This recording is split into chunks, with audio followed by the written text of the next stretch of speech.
오늘 주신 본문의 말씀 가지고 다시 기쁨이 주인공 되게 하라는 제목으로 하나님의 말씀을 증거하도록 하겠습니다. 우리가 잘 알고 있는 내용입니다. 그런데 흔히 그냥 지나쳐 버리기 쉬운 말씀이기도 합니다.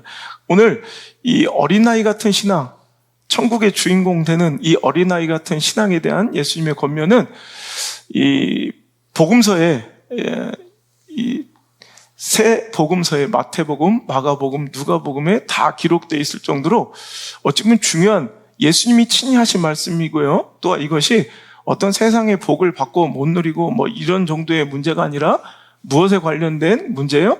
천국에 관련된 문제이기 때문에 우리는 이것을 소홀히 여길 수 없이 정말 주의 깊게 다시 한번 내 신앙을 점검하는 기준으로 또 우리가 면밀히 한번 살펴볼 필요가 있다는 거예요. 누가복음 18장, 오늘도 어린 아기들 데리고 온 이 부모들을 이제 꾸짖고 내쫓을 때 예수님께서 아니다, 저 어린아이들을 절대로 거절하지 말고 내게 오도록 용납하라 하시면서 그냥 나는 어린아이들이 좋아 뭐 이 정도 수준이 아니라 천국은 저 어린아이 같은 자들의 것이다. 마태복음 19장 13절 이하에도 동일한 말씀이 기록되어 있습니다.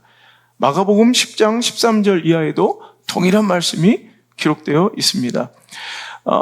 마태복음 19장과 마가복음 10장에는 이 어린아이에 대한 관련된 이 동일한 기록 가운데 이 어린아이를 이 파이디아라는 헬라어를 사용했거든요. 그러니까 7살 미만의 어린아이들을 주로 지칭하는 이 파이디아라는 단어를 사용했고요. 오늘 우리가 읽은 누가복음 18장에서만 이제 이 브레페라는 아주 갓난 아기, 이제 막 그냥 갓난 아기라는 단어를 여기서는 사용을 했어요. 어린아이 같이 하나님 나라를 받아들이지 않는 자, 즉 어린아이 같이 신앙생활 하지 않는 자, 믿음 생활 하지 않는 자는 결단코 천국에 들어갈 수 없다. 여러분, 어린아이 같은 신앙이 뭘까요? 그러니까 막 신학적으로 복잡하게 생각하지 말고, 여러분, 어린아이 같다라고 하면 어떤 모습들이 가장 먼저 떠오릅니까? 여러분에게 묻습니다. 그러면 여러분 지금 어린아이 같음을 유지하고 있습니까? 아니면 어린아이 같지 않은 것 같아요? 자, 우리 삶 속에서는 우리는 어른이 되어가면서 어린아이 같음, 어린아이 다움을 다 잃어버렸죠. 자, 어른이 되면서 어떤 모습이 사라져가는 것이 어린아이 다움을 잃어버린 내 모습 같아요? 나 어렸을 때는 어땠을 것 같은데 지금은 어떤 것 같아요? 자, 그게 신앙 안에서도 동일하게 적용돼야 된다고 생각해요. 어린아이 같은 신앙하면, 자, 어린아이 같다 하면 제일 먼저 그냥 떠오르는 것이, 어린아이를 이렇게 딱 떠올리면 가장 먼저 떠오르는 것이 뭐예요? 막 애들은 행복해. 제가 저는 웬만하면 이제 일정 없으면 아예 서재에서 안 나오는 게, 이번 주에도 일정 끝나고 새벽 3시에 나와서 제가 단 한 번도 계단도 안 밟아요. 저는 그냥 항상 그냥 집안에 있는 걸 너무 좋아하고 서재에 있는 걸 좋아해서 이렇게 이 안에 있어도 하루 종일 우리 학교 아이들의 막 그 웃음소리가요, 그냥 하루 종일 뭐가 그리 좋은지, 그 청소하는데도 웃고 뭐 그렇게 뭐 밥 먹는데도 웃고 그냥 뭐 마당에 돌아다니면서 막 그냥 웃어 애들. 그러니까 어른들이 그러면 웃고 다녀. 어른들이 그러면 많은 사랑과 관심이 필요한 사람일 건데 어린아이들은 그게 당연하단 말이야.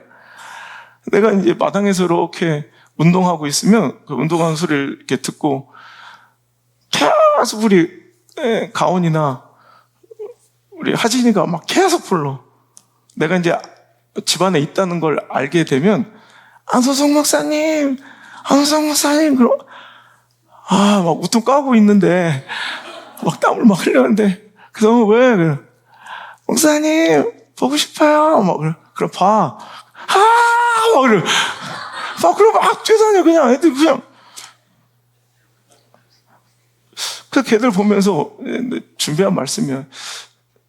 참 저렇게 살아야 되는데 요즘에는 어린 아이들도 이 행복과 기쁨을 잃어버리고 사는 것이 문제죠. 어린아이는 딱 그냥 떠오르는 이미지는 이렇게 행복하고 기쁜 거예요. 그리고 복잡하지 않고 단순한 거. 이게 어린아이들의 모습 같아요.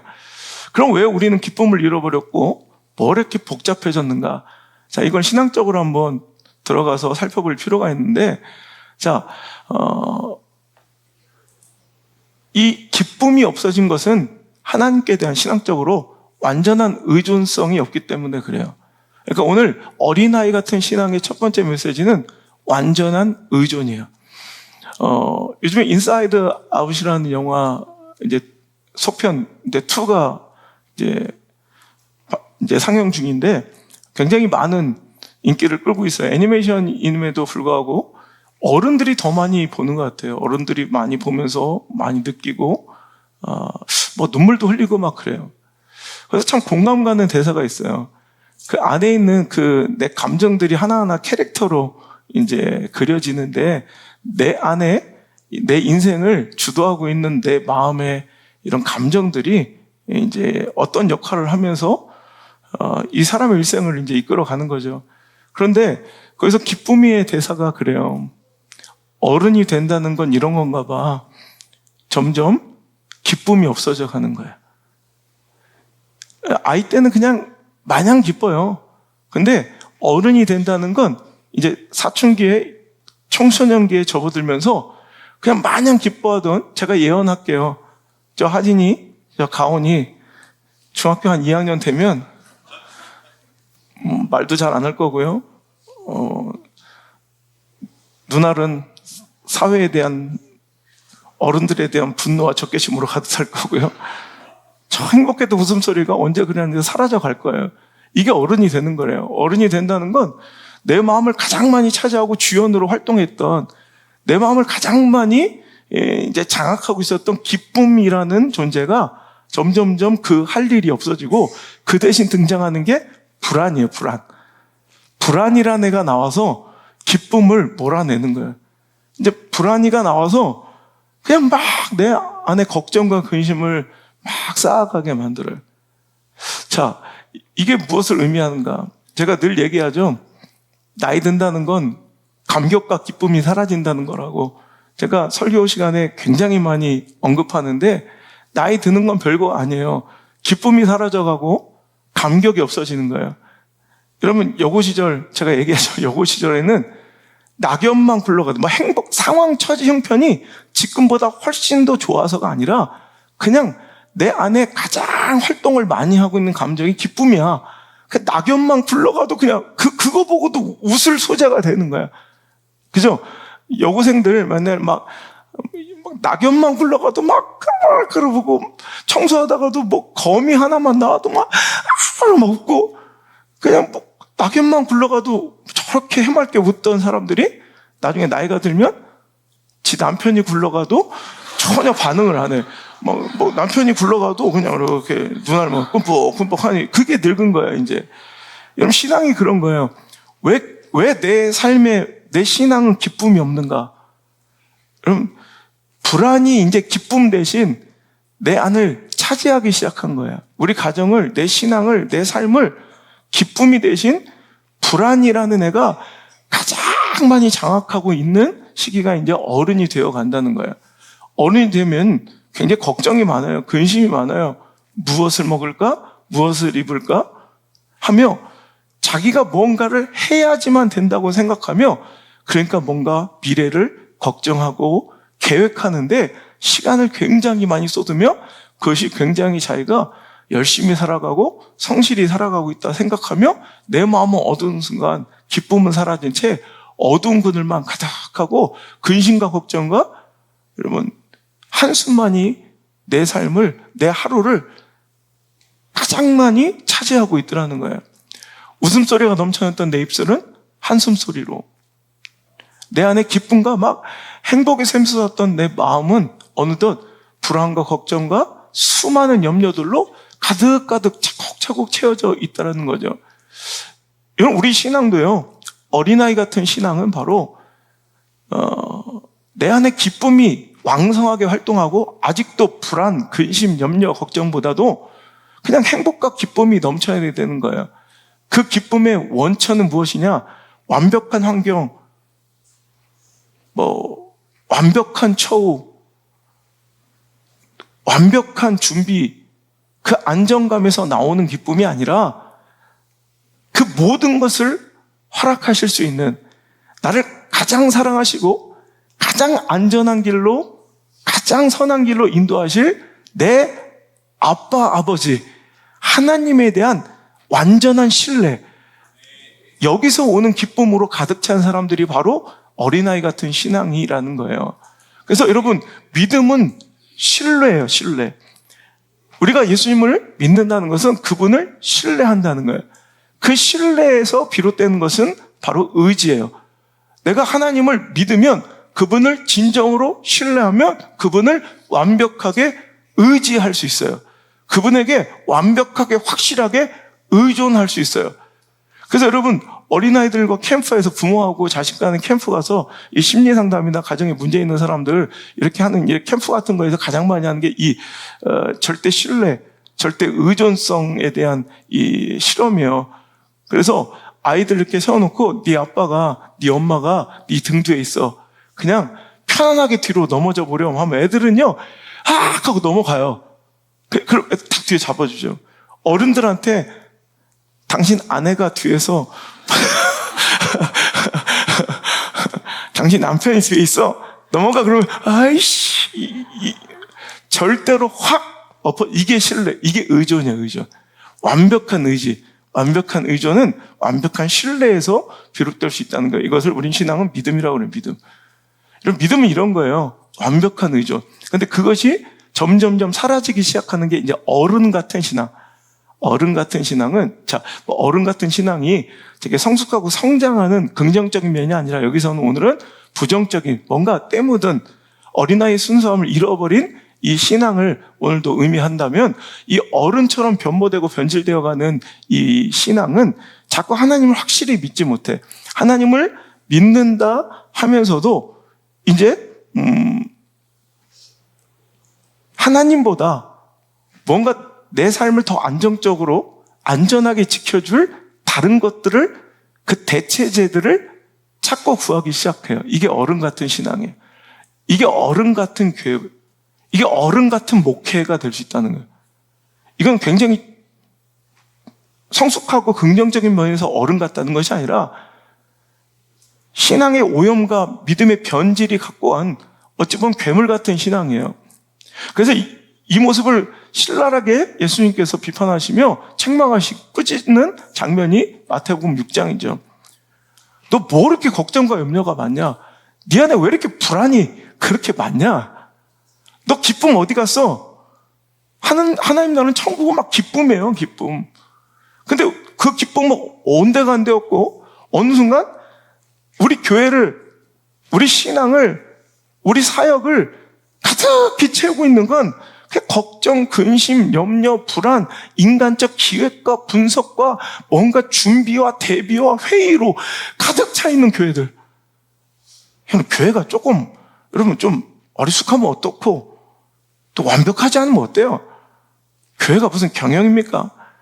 그냥 물 흐르듯이 하나님 주신 것만큼 오늘을 살아내며 그냥 행복했으면 좋겠어요. 근데 우리는 내 자신을 너무 신뢰하기 시작하고 하나님을 의지하기보다는 세상의 가치들을 더욱더 내가 의존하기 시작하고 그것을 안전과 평안이라 생각했는 거로, 오늘도 그것으로 파생된 것은 기쁨과 행복이 아니라 어느 순간 한숨과 불안과 염려와 걱정과 근심들이 가득 차 있다는 거예요. 예수님 우리의 속마음을 아세요. 그것은 결국 상황 처지 형편의 문제가 아닌 그들의 불신의 문제에서 비롯됐다는 것을 예수님은 아시는 거예요. 그러니까 무엇을 먹을까, 무엇을 마실까, 무엇을 입을까, 제발 좀 걱정, 근심, 불안해하지 말고, 그것은 다 누가 하는 거래요? 이방인들이 뭐예요? 바로 믿음 없는 자, 불신자들이 하는 거라는 거예요. 오늘도 여러분, 교회는 다니면서 예수를 믿는다고 하면서 우리는 불신자의 삶을 살아요. 즉, 어린아이와 같은 하나님을 전적으로 완벽하게 의지하고 신뢰하여 그분으로부터 공급될, 여러분, 그분으로부터 비롯될 내 안전하고 안정된, 때로는 박살나고 깨어지는 사망의 음침한 골짜기에 있는 것 같아도 그분이 나의 목자시니 어련히 내 인생을 이끌어 가실 것이고, 절대로 결단코 이 삶에 지금 내가 누리는 이 아픔들은, 이 상처들은, 이 깨어짐과 상실은 절대로 내 인생의 엔딩이 아니라는 거, 결론이 아니라는 거, 분명히 하나님은 나를 푸른 초장과 맑은 시냇물가, 쉴 만한 물가로 인도하고 계시다는 걸 신뢰함으로써 거기서 비롯되는 웃음이고 행복이고 기쁨이라는 거예요. 그러니까 예수님께서는 이는 다 이방인들이 구하는 것이다. 마태복음 6장 31절, 그러므로 염려하여 이르기를 무엇 먹을까, 무엇 마실까, 무엇을 입을까 하지 말라. 이것은 다 불신자들, 신앙 없는 자들, 즉 어른처럼 어린아이의 순수함을 다 잃어버리고 변질된, 하나님께 대한 전적인 의존, 의지를 잃어버린 채, 신뢰를 잃어버린 채 오늘도 살아가는 잘못된 믿음 생활을 하는 사람들이 하는 짓이니, 너희 하늘 아버지께서 이 모든 것이 너희에게 있어야 될 줄을 모르시겠냐? 결론은 뭐예요? 그러니 너는 제발 뭘 구하라? 하나님 나라와 그 하나님의 하나님의 뜻을 구하라는 거예요. 그럼 하나님께서는 더하여 주는. 자, 오늘 여기서 우리는, 자, 어린아이의 순수함은 이거예요. 어린아이의 완전한 의존, 의지는, 오늘도 어린아이는 필요를 구하지 않아요. 자, 젖먹이 아이, 오늘 그래서 제가 일부러 마태복음 19장을 할까, 마가복음 10장을 할까, 누가복음 18장 본문을 선택하다가 누가복음 18장을 한 이유가, 누가복음 18장만 브레페, 이제 깐난쟁이 어린애라 이게 더 적용하고 내 말씀이 또 적용되기 쉽더라고요. 젖먹이 어린애는 필요를 구체적으로 구하지 않아요. 이거 필요해요. 이거 입어야 돼요. 이거 먹어야 돼요. 이거 마셔야 돼요. 어린아이는 자기 필요를 구하지 않아요. 어린아이는, 깐난애기는 뭘 구해요? 어머니만 구해요. 그죠? 갓난아기는 필요를 구하지 않아요. 그 모든 필요를 공급해 주실 어머니의 품만 구해요. 이게 어린아이 같은 신앙이에요. 교회 와서 우리는 뭐 구해요? 하나님을 구해요? 아니면 지금 와서 내 필요를 구해요? 이게 어린아이 같은 신앙을 잃어버린 모습이에요. 그저 어머니만을 구하는 젖먹이 아기. 어머니 품 안에만 있으면 온 천하를 다 품은 듯 만족하고 평안해하며, 어미 품을 떠나면 온 우주를 잃은 듯 떠나갈 듯 울며 어미만을 찾아 갈구하는 그 어린 아이의 믿음이 우리한테 있느냐 보라는 거예요. 우리는 하나님을 대체할 너무나도 많은, 하나님 대신 의지할 수 있는 많은 것들을 구하고 있고요. 또 소유하고 살아가요. 말로는 하나님을 믿는다 하면서도 실은 이것만 있으면 얼마든지 하나님 없어도, 말씀 없어도, 그 은혜 없어도 살아갈 수 있는 하나님을 대체할 많은 것들이 우리 안에 있고요. 신앙생활조차도 그 하나님을 대체할 것들을 구하는 통로와 장소로서 사용되고 있다는 거예요. 천국은 누구 것이냐? 저 어린아이처럼 완전하게 하나님께 의존하고 완벽하게 하나님을 의지하며 그냥 하나님만을 구하는 자들. 여러분, 당신의 하나님은 대체 불가능의 하나님이십니까? 아니면 얼마든지 대체될 수 있는 하나님이십니까? 어린아이는요, 프레페, 젖먹이 갓난아이는 엄마 없으면 죽어요. 여러분, 아무리 형편과 상황이 어렵고 그냥 모든 것이 지금 어려워도 어린아이는 그냥 엄마 품 안에만 있으면 모든 평강과 만족과 안정을 누려요. 그게 우리가 하나님을 만나는 모습인가 한번 점검해 보라는 거예요. 이것은 그냥 신앙생활 좀 더 잘하고 성숙할 수 있느냐 없느냐의 문제가 아니라 예수님께서 말씀하실 때 이 어린아이 같은 신앙이 아니면 결단코 하나님 나라에 들어갈 수 없다 하신 말씀이니, 여러분 미혹이 뭐예요? 하나님이 아니라 하나님이 주시는 그 무엇인가에 마음을 쏟는 이 모든 행위가 다 미혹된 거예요. 마지막 때가 다가올수록 거짓 선지자들과 또 수많은 사람들, 미혹된 자들로 인해 여러분 마지막 때는 오히려 하나님 뜻을 떠나가고 오늘도 하나님의 말씀 따라 진정한 신앙을 지키고 살아가기 어려운 때를 맞이하고 도래한다고 예수님은 분명히 말씀하셨고, 그러나 끝까지 견디는 자는 구원을 얻을 것이다 하셨어요. 우린 미혹되지 말아야 되는데 그 미혹이 뭐냐? 마귀가 와가지고 막 우리는 막 교회 예배를 파쇄하고 막 적그리적 행위를 하고 교회를 이탈해서 잠수타고 막 잠적하고 막 이런 것뿐만 아니라, 이런 미혹된 것은 그냥 내가 하나님을 구하는 것이 아니라 하나님이 주실 무엇인가를 구하고 있는 내 행위 모든 것이 다 미혹된 신앙이에요. 어린아이 같은 신앙, 그 첫 번째 본질은 바로 우리의 목적이 분명해져야 돼요.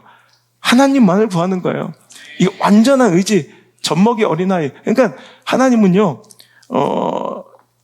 당신을 젖먹이 어린아이를 품은 어미로서 표현하세요. 이사야서 49장 15절에 보면 어찌 여자가, 즉 어미가 자기 젖먹이 아이를 잊을 수 있겠느냐, 혹은 자기 태로 낳은 아이를 긍휼히 여기지 아니하겠느냐. 혹시 그들을 잊을지라도 나는 너희들을 절대로 잊을 수 없으며 내 손바닥에 새겼대요. 자, 하나님은 우리의 젖먹이 어미로서 표현하시고 우리는 젖먹이 아기 같은 존재가 돼야 돼요. 하나님 우리를 죽어도 포기하지 못하시고 끝끝내 결단코 포기하지 못하시는 갓난쟁이 젖먹이, 나만 바라보고 나 없으면 죽는 이 아이를 품은 어미시고요, 우리는 그 어머니 없으면 죽는 갓난쟁이 애기여야 된다는 거예요. 어느 순간 애늙은이처럼 변질돼 버린 목회, 애늙은이처럼 이제 이런 완전한 하나님의 의존을 잃어버린 성도들이 얼마나 구역질나게 닳고 달아빠진 모습으로 목회하고 신앙생활하고 앉아있는 정말 끔찍한 모습을, 우리는 건물만 번듯하고 교단 마크와 간판만 붙이고 십자가만 세워지면 다 교회로 부르지만 하나님 과연 그것을 교회로 부르시겠냐는 거예요. 오늘도 여러분 어린아이 같은 신앙을 여러분 하나님 앞에 갈구하시길 바랍니다. 오늘 우리 앞에서 찬양 인도하는데 참 은혜가 돼. 오늘 말씀을 다 아는 것처럼 그냥 너무 어린아이처럼 그냥 예수님이 나의 목자 되시고 난 그냥 난 예수님이 좋아요.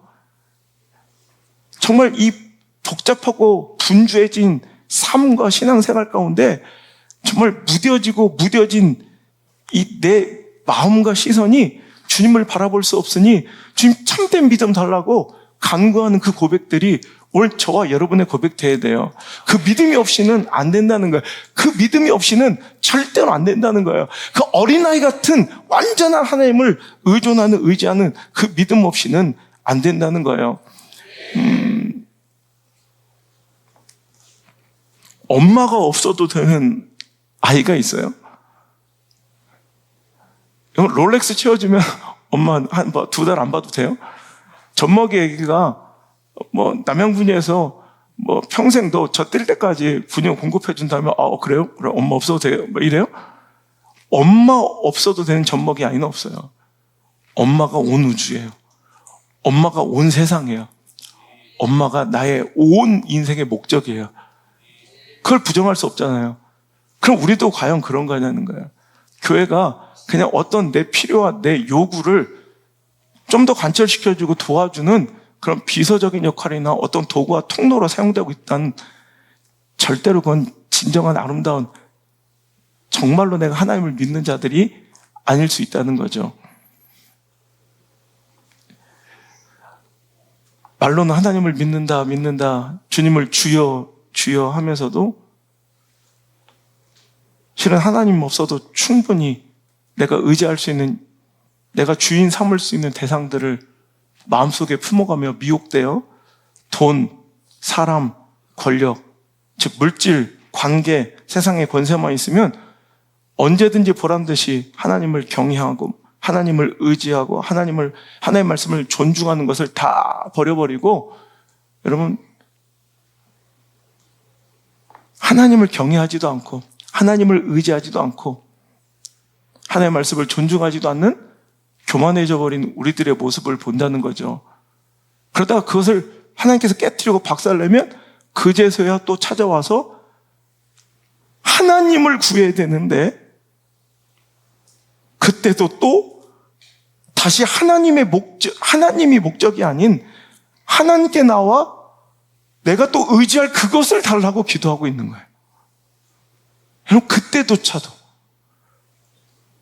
하나님을 대체 불가능한 대상으로 내가 하나님을 전적으로 젖먹이 어린 아이처럼 의지하지 않은 채 내가 하나님 없이도 충분히 잘 살 수 있는 관계, 물질, 권력, 권세 이따위 거 의지하고 더 의존하다가 하나님을 경외하지도 않고 하나님을 의지하지도 않고 하나님의 말씀을 존중하지도 않고 살아가다가 그때 깨어지고 박살나면 그제서야 하나님께 엎드려 하나님을 구하면 되는데, 그때서도 또 와서 하나님 그거 달라 그거 달라 그거 달라 하나님께 또 하나님을 대체할 것들을 구하는, 여러분, 이 모습이 바로 어른 같은 신앙, 즉 어린아이와 같지 않은 신앙의 모습인데, 이것이 한국 교회에서는 이제 점점점 당연한 것으로 인식되어지고 이것이 그냥 신앙생활, 열정 있는 믿음 생활로 여러분 간주되고 있다는 거예요. 하지만 예수님의 말씀입니다.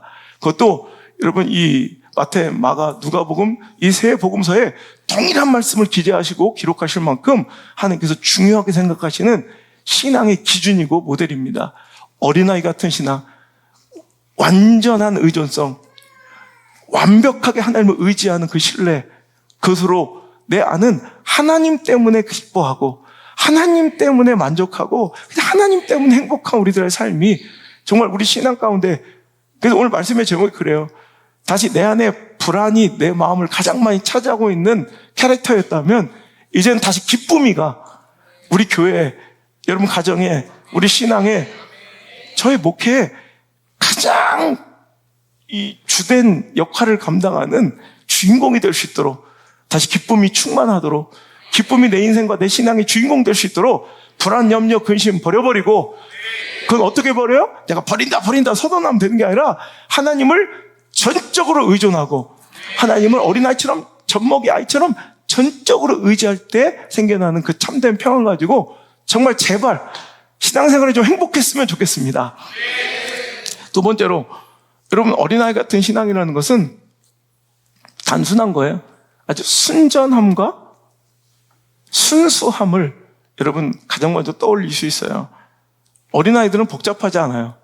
어린아이들은 여러분 달아빠지지 않아요. 제가 처음 개척했을 때 뭔가 복음을 전하고 말씀 메시지를 전하려고 해도, 하나님 뜻을 전하려고 해도 들어주지 않아. 왜? 어른들은 복잡하고 계산이 많아.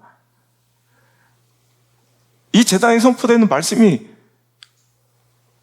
또 하나님께서 이 재단에 허락하신 사명과 비전이 무엇인지 이런 걸 여러분 먼저 바라보지 않고요. 어른들은 교단, 교회의 사이즈, 내가 여기 가면 얼마나 부담스러워야 되는가, 막 이런 것만을 자고 재고 계산하며 여러분 만나주지도 않아. 그때 우리 첫 성도들이 우리 어린아이들이야, 어린아이들.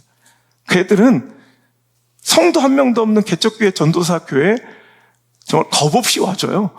아무것도, 애들은 그냥 생각이 없어요. 애들은 이게 어린아이예요.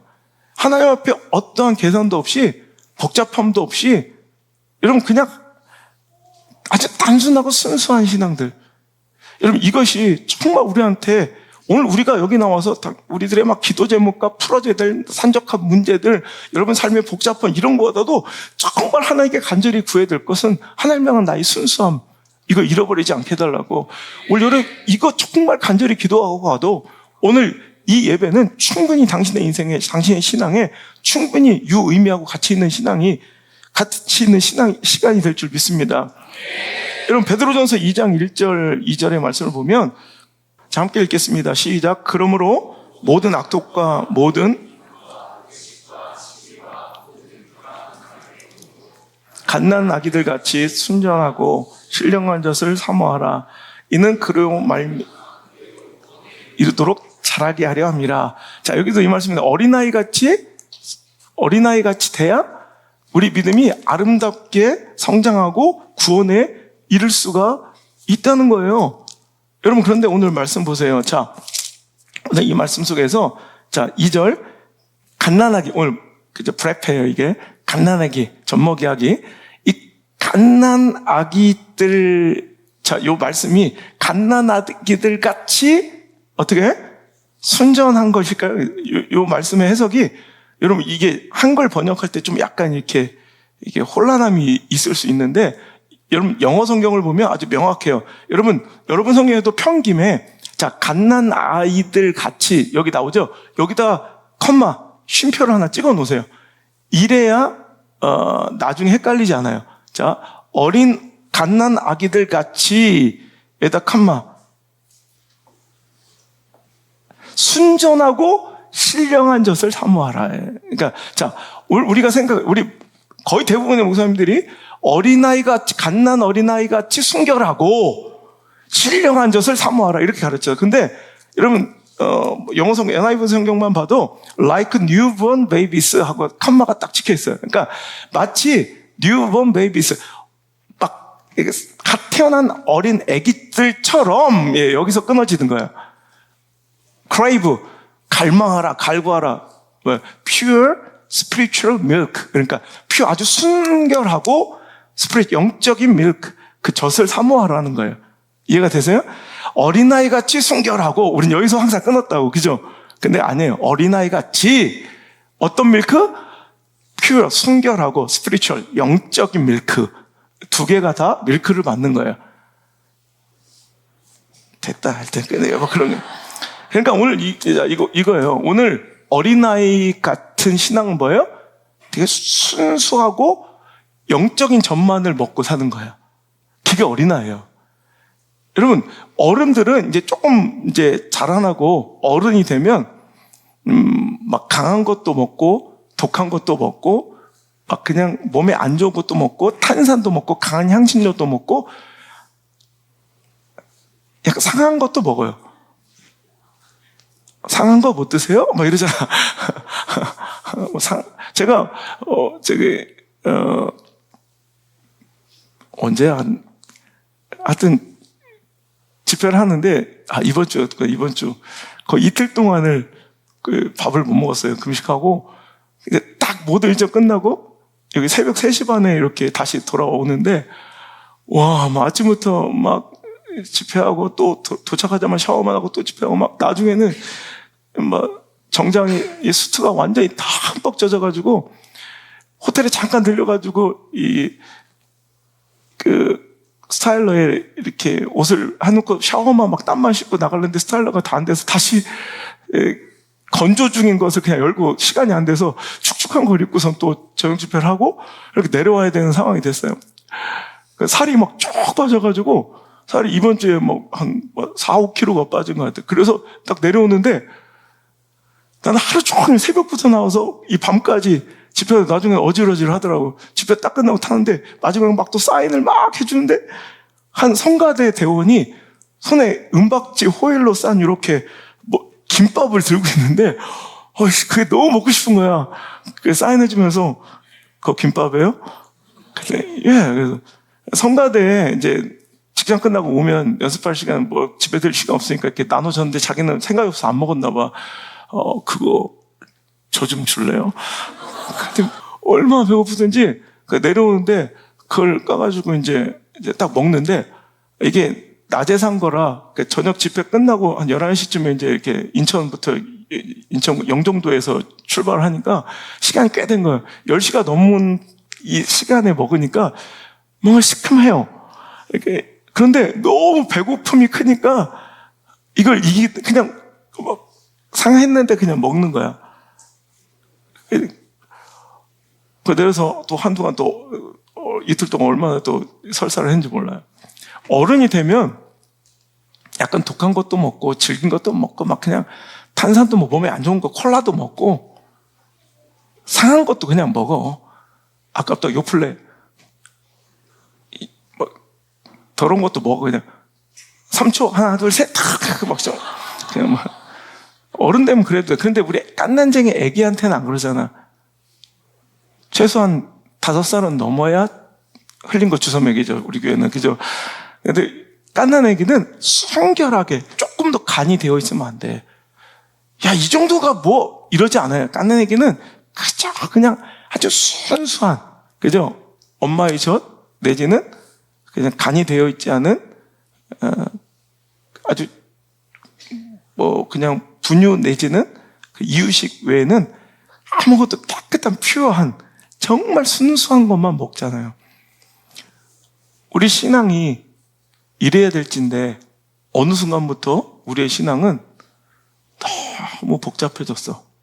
이 순수함이, 순전함이 사라진 채 뭐가 이렇게 뒤죽박죽 많이 섞여가지고 뭐가 그렇게 복잡해졌는지 교회 안에 있지 않아야 될, 참 말씀 안에 섞이지 않아야 될 이 진리 가운데 전혀 틈탈 수 없어야 될, 정말 세상에 많은 더러운 이성과 진영 논리와 여러 가지 분열하고 갈등하는 교단주의 이런 서로 간의 이 정죄라는 양념들이 자기 필요와 자기 목회의 목적에 맞게 너무나도 많이 뒤죽박죽 개밥처럼 짬밥처럼 섞여졌는데, 그걸 먹으라 내놔도 그냥 즐거이 먹을 수 있는, 그냥 상한 김밥을 먹던 저처럼 그냥 그렇게 여러 가지로 복잡하고 막 여러 가지로 뒤섞인 뒤죽박죽이 된 이 짬밥 같은 이런 것들을 먹으면서도 그게 잘못된 줄 모른다라는 거예요. 여러분, 우리는 정말 신령한 이 복음의 본질을, 진리를 사모하며 교회에 나오셔야 됩니다. 교회가, 저는 목회가 요즘에는 정말 굉장히 많이 회의를 느낄 정도로 이 신령한 젖을, 이 퓨어한 스피리추얼 밀크를 내어놓으면 이 시대에는 안 팔려요. 인기도 없어요. 아이, 그건 됐고, 예. 그건 된 것이 어디서, 어린아이가, 갓난아기는, 뉴본 베이비는 그냥 그거 없으면 죽는 거야. 근데 뭔가 자극적이고, 그죠? 뭔가 내 기호와 취향에 맞춰준 여러 가지 뒤죽박죽 섞여진 이 세상의 향신료에 아주 쩔어있는 그런 말씀과 신앙의 원리들을 스스로 요구하고 그것을 서비스처럼 제공하고 있지는 않은가. 내 정치적 취향과 진영 논리를 막 복돋아주는 극단적인 그런 진영 논리가 오히려 진리보다도 앞서서 오히려 진리를 매도하고, 여러분, 진리 위에서 군림하고 있는 이 시대 가운데 우리 정신 똑바로 차려서, 여러분, 우린 진리를 구하는 자들입니다.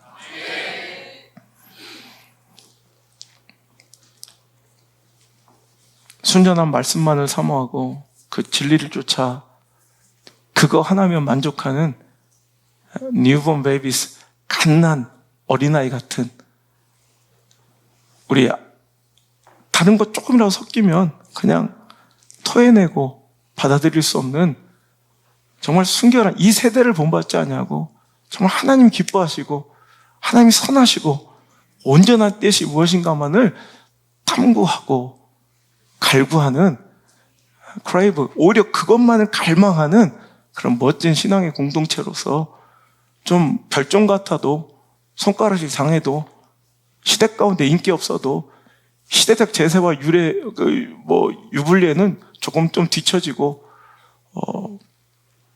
동떨어진 것 같아도, 그래도 우리가 그 진리를 향한 젖먹이 어린아이 같은 그 순결한 만큼은 절대 잃어버리지 않았으면 좋겠습니다. 어느 영화제에서 시상식에요, 김유빈이라는 어린 꼬맹이가 이제 아역상을 받더라고요. 아주 애기 9살이라나? 정말 한번 집에 가면 동영상 한번 찾아보세요. 김유빈의 그 수상소감. 세상 가장 쿨한 어린아이의 수상소감 뭐 이런 쇼츠로 많이 나오는데 그 어린애가 조그만 아장아장 나와서 9살짜리가 저 하진이 가온이 같은 애들이 와가지고 트로피를 받아. 근데 걔가 수상소감을 뭐라는 줄 알아요? 와, 이 트로피 돈으로 살 수 없는 거잖아요. 세상에서 원래 가장 소중한 거는 돈으로 살 수 없는 거래요. 감사합니다 하고 가더라고. 우리 어른들 같은 진짜 금이에요 이거? 몇 돈이에요? 상금은 얼마예요? 몇 끼야? 뭐야? 뭐 이렇게 막 씹어보고 물어보고 막 그러잖아요. 근데 그 어린아이는 이건 내가 돈 준다고 살 수 없는 거잖아요. 원래 진짜 소중한 것은 돈으로 살 수 없는 거래요. 감사합니다. 너무 행복하게 감사해요 하고 가. 우리한테 저런 순전함, 순수함이 있을까? 여러분, 우리 살아가면서 절대 잊지 말아야 될 것들이 있는데요. 원래 진짜 소중한 것은 돈으로 살 수 없는 거예요.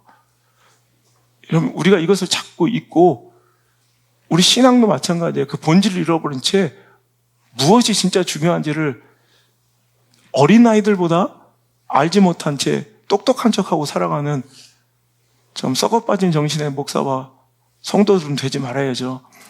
여러분, 돈으로 집은 살 수 있어요.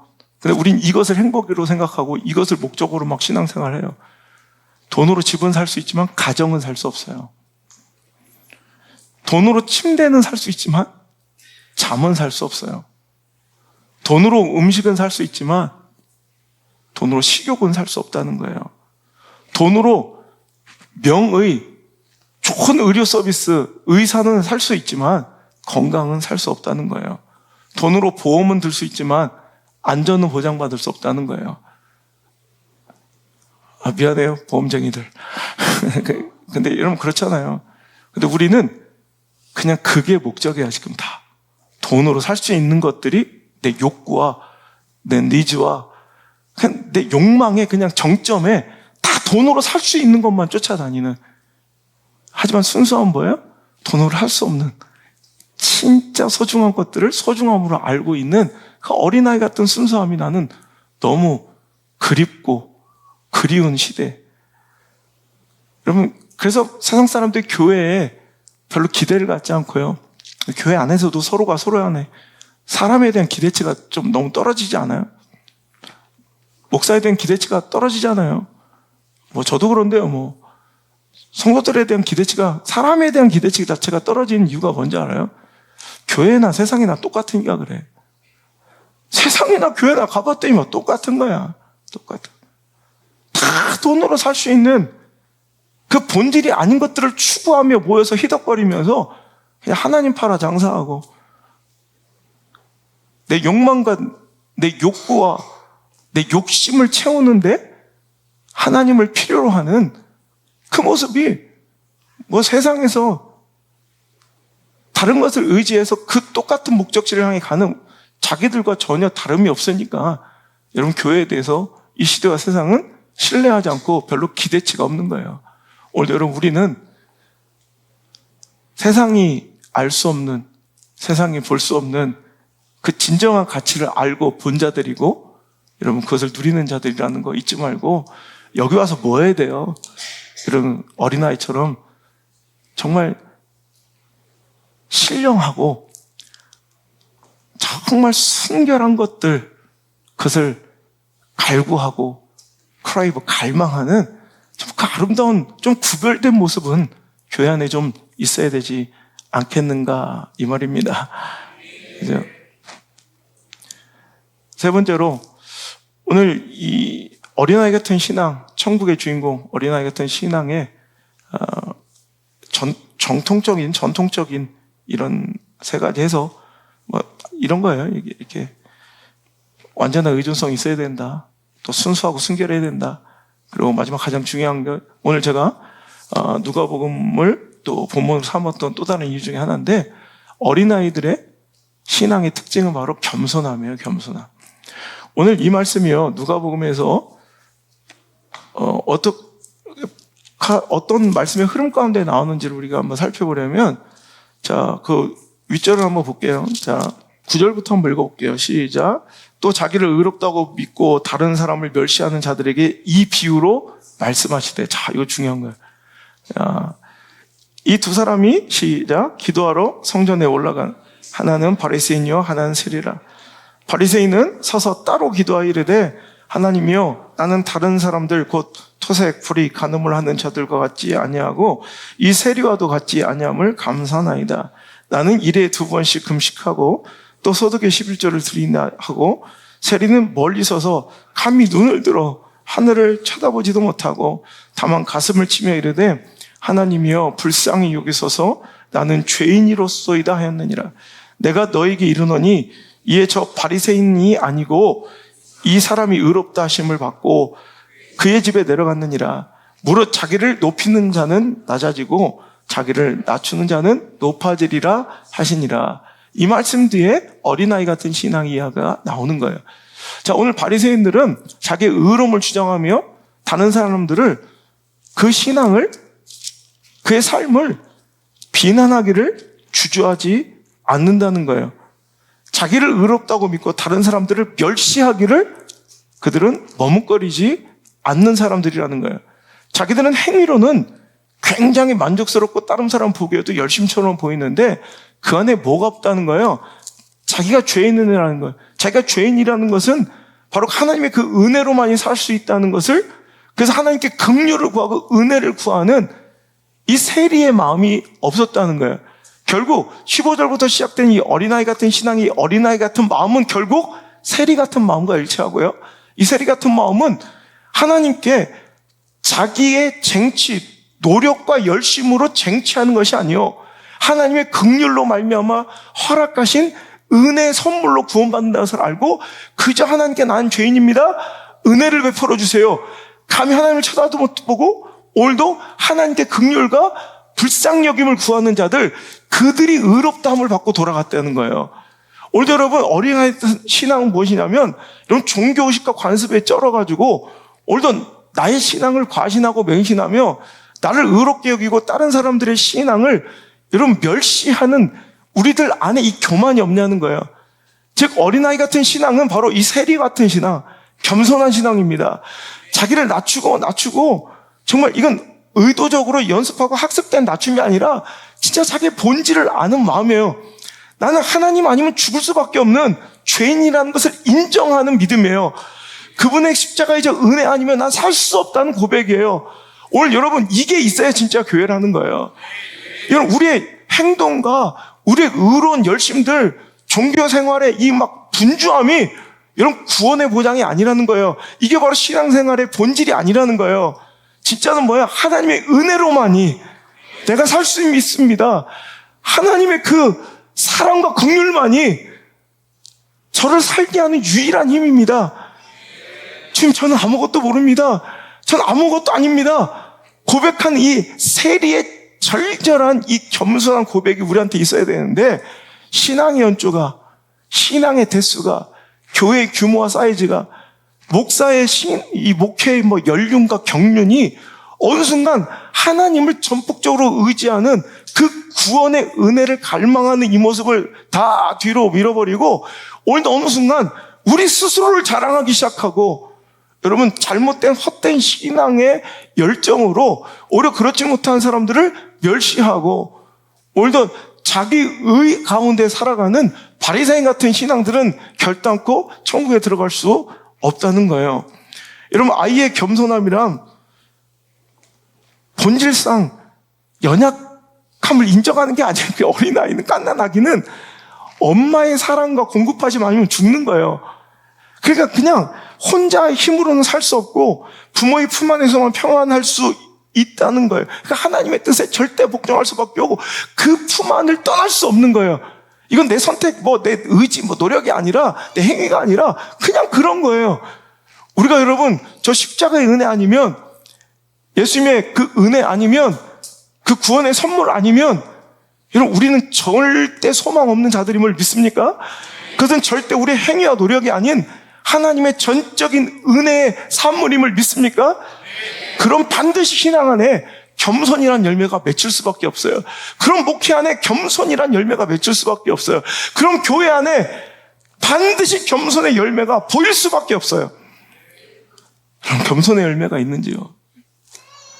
어느 순간 자기 직분이, 자기 신앙의 연조가, 자기 신앙의 경험이, 신앙의 대수가, 교회의 역사가, 교회의 규모가, 교회의 재정이 혹시 자기 의가 되어 오늘도 이 세리와 같은 하나님 앞에 전폭적으로 그 은혜를 갈망하는 우리의 겸손을 오늘도 사라지게 하고 있지는 않은지, 오늘도 이 말씀으로 정말 한 번씩 정말 우리 교회 모습과 저 목회와 우리 신앙생활을 한번 점검해 봐야 할 것입니다.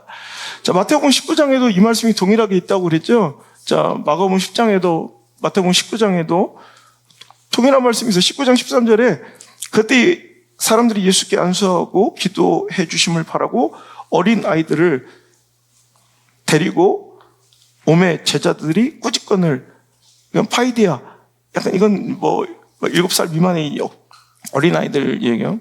예수께서 이르시되 어린아이들을 용납하고 내게 오는 것을 금하지 말라. 천국이 이런 사람이 것이니라 하시고 그들에게 안수하고 거기를 떠나시니라.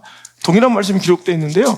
바로 18장 한 장만 뒤로 넘어가면 18장 1절부터 또 이런 에피소드가 또 등장해요. 18장 1절 시작. 그때 제자들이 예수께 나와 이르되 천국에선 누가 크니까? 예수께서 한 어린 아이를 불러 그들 가운데 세우시고 이르시되 진실로 너희에게 이르노니 너희가 돌이켜 어린 아이들과 같이 되지 아니하면 결단코 천국에 들어가지 못하리라.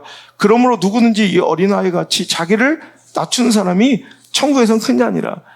여러분, 복음서에 보면 제자들이 누가 크냐? 예수님이 왕 되셔서 이 세상을 지배하시고 우리 로마의 압제로부터 우리를 자유케 할 때, 예수님이 임금이 된다고 생각할 때 누가 서열상 누가 큰 자가 될 것이냐에 대한 논쟁들이, 싸움들이, 갈등들이 종종 있었다는 거예요. 그들이 이거 갖고 티격태격하고 있을 때 예수님께서 너 무엇 때문에 이렇게 토론하고 있냐? 근데 그들이 막 이렇게 대놓고 얘기는 못 하잖아요.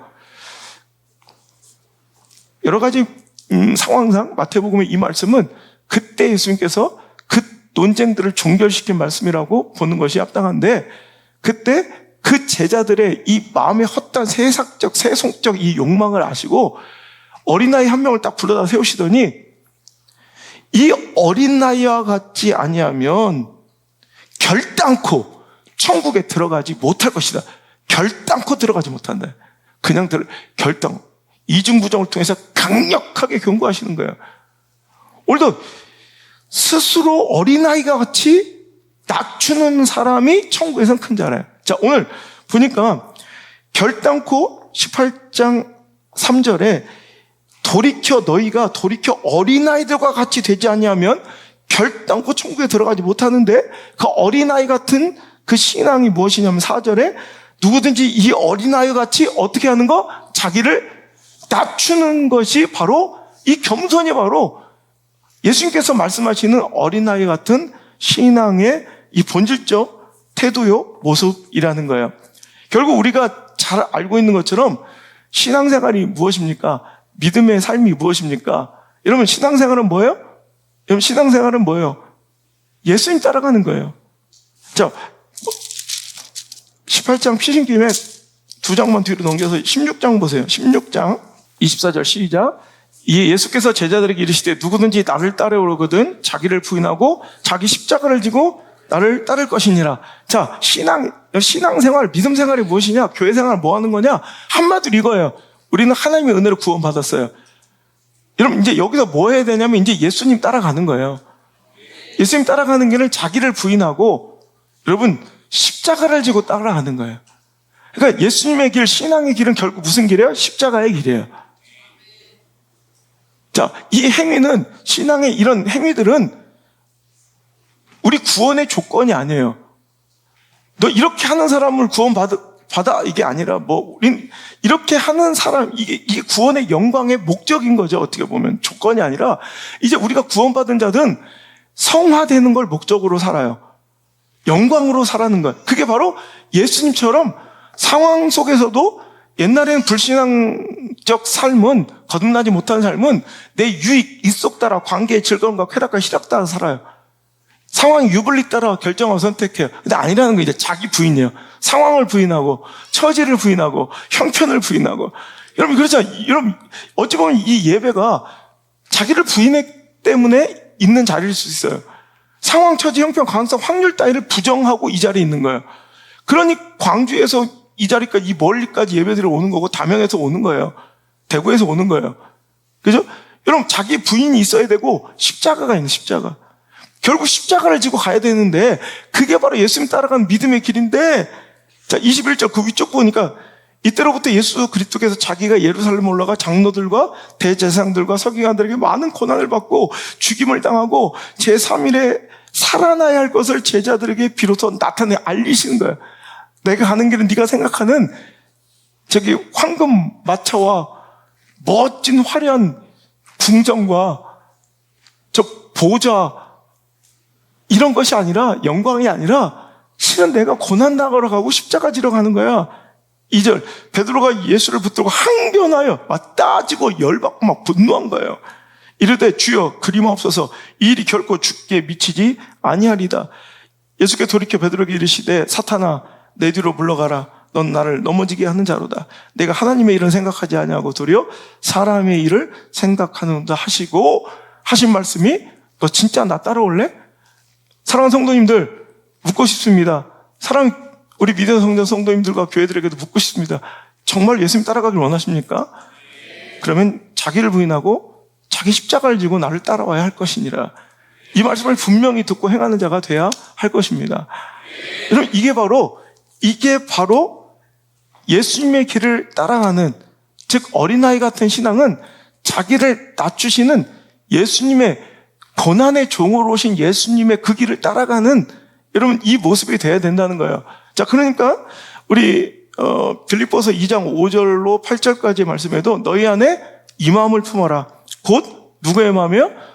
그리스도 예수의 마음이니 그는 근본 하나님의 본체시나 하나님과 동등됨을 취할 것으로 여기지 아니하시고 오히려 자기를 비워 종의 형체를 가지사 사람들 같이 되셨고 사람의 모양으로 나타나 자기를 낮추시고 죽기까지 복종하셨으니 곧 십자가에 죽으심이라. 오늘 여러분, 어린아이 같은 신앙은 바로 겸손함의 신앙이고요. 즉 자기를 비워 종의 모습으로 낮추시고 가장 낮추신 예수님의 길을 따라가는 이 모습이야말로 진정한 신앙과 믿음의 길이라는 것이고, 이게 바로 어린아이 같은, 어른 같은 다락빠진 신앙은 여러분 뭐예요? 높아지길 원하고요, 생색내길 원하고요, 낯내길 원하고요, 부풀려지길 원하고요, 허세 부리기를 원하고요. 여러분 많은 사람이 박수 받고 인정받기를 좋아하지만 어린아이 같은 신앙의 대변은 바로 이거예요. 겸손. 낮춰지는 거. 이게 바로 예수님이 가신 길이라는 거예요. 예수님의 길은요, 우리가 따라가야 될 예수님의 길은 바벨탑이 아닙니다. 여러분, 한국교회가 또 우리 달아빠진 우리의 이제 변질된 신앙이 복잡해진 것과 더불어 뭐가 시작되면 바벨탑을 쌓아가기 시작하는 거예요. 자꾸 높아지려 하는 거예요. 여러분, 교회의 모습들 보세요. 그게 부흥인 줄 알아요. 그게 신앙의 열심과 결과 열매인 줄 알아요. 그래서 좋은 일을 하면 다 하나님께서 하셨고, 그렇지 않은 뭔가 결과가 나오면 뭔가 문제가 있다고 보는 거예요. 여러분, 깨지고 박살나도 문제 있는 신앙 아닐 수 있어요. 아무리 잘 되고 복받아도 이건 건강하지 않은 신앙일 수도 있는 거고요. 그하고 하나님과는 상관이 없는 거예요. 신앙과는. 믿습니까? 근데 이런 이분법으로 여러분, 우리는 기복신앙에 빠져서 오늘도 바벨탑을 쌓고 높아지길 청하고 높아지길 구하는 것이 신앙의 참된 목적지로 착각되고 있지는 않은가라는 거예요. 신앙은 바벨탑 쌓는 것이 아니라 제단을 쌓는 것입니다. 여러분 낮아지는 겁니다.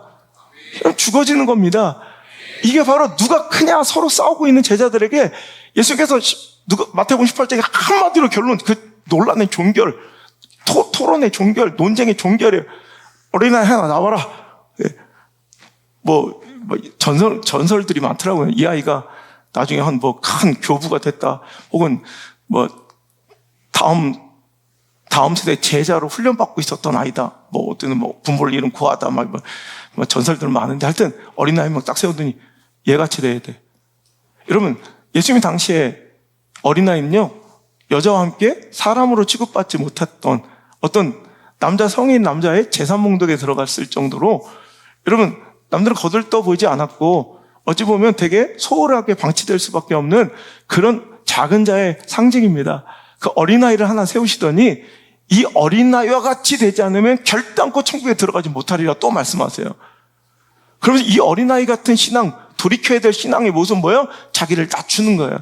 자기를 낮추고자 하는 자는 하나님께서 반드시 세워지고 높이실 것이며 자기를 스스로 높이고자 하는 교회, 스스로 높이고자 하는 목사, 스스로 높이고자 하는 성도는 반드시 박살내고 낮아지게 될 거라는 거예요.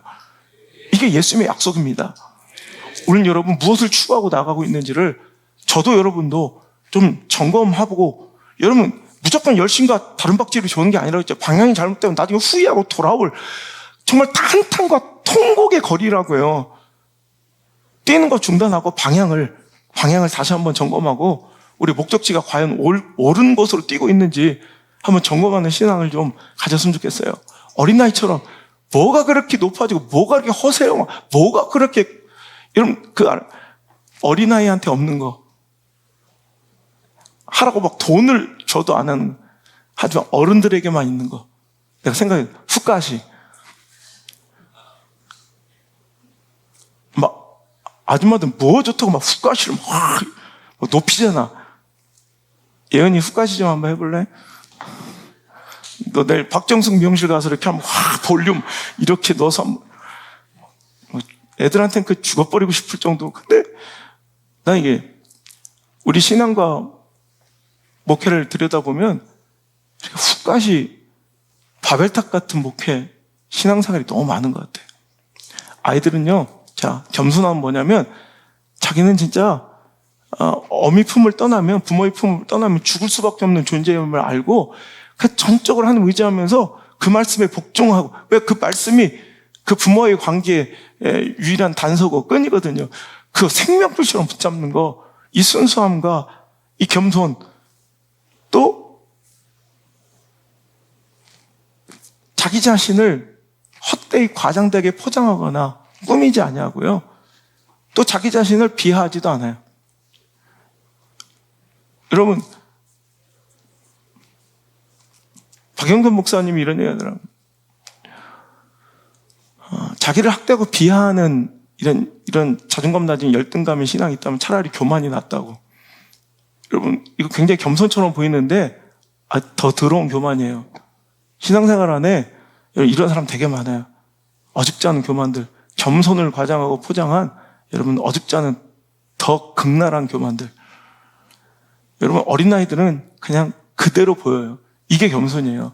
그러니까 전적인 하나님을 의지한, 그래서 하나님 말씀 떠나 살 수 없는 이 전적인 의존성과 순수함 플러스 겸손은 그냥 자기를 꾸며 보여줘요. 그죠? 아이들이 이빨 빠지면요, 그 결핍을 걔들 막 드러내고 막 웃어요. 그 결핍을 숨기지 않아요. 어른들은 결핍을 흑채를 뿌려요. 대머리를 흑채를 뿌리거나 가발을 쓰거나 뭔가 가리는 건 어른이야. 뭔가를 포장하고 꾸미고 위장해요. 어린아이들은 그런 게 없어요. 그 자기를 비하하지도 않고 자기를 높여서 과장하거나 포장하지도 않아요. 여러분 이런 기준으로 볼 때 이것을 겸손이라고 말할 때 신앙 안에 썩어빠진 너무나도 잘못됐는데도 구태의연하게 이제 교회 전형적인 모습이 된 잘못된 신앙의 모습들이 조금씩 보여질 거예요. 우리 이런 거 버립시다.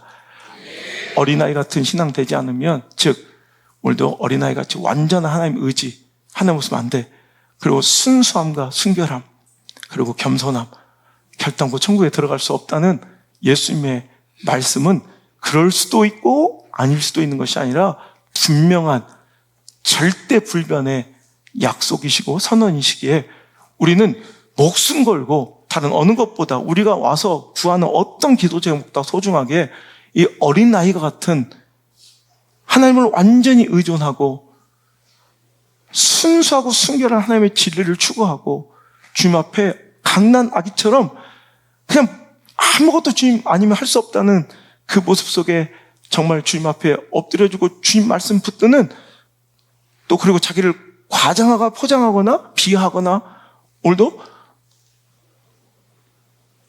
낮은 자존감으로 자기 자신을 학대하지도 않는, 여러분 정말 순수하고 정직한 모습으로 내가 진짜 신앙생활을 했으면 좋겠다. 이 열매들은 기쁨으로 나올 것이고 겸손으로 나올 것이고 정직함으로 주렁주렁 열매 맺어 참 신앙생활 교회 다닐만 하구나, 참 신앙생활 행복하구나, 이런 모습 한번, 이런 진짜 신앙생활 한번 느껴보셔야 될 줄 믿습니다.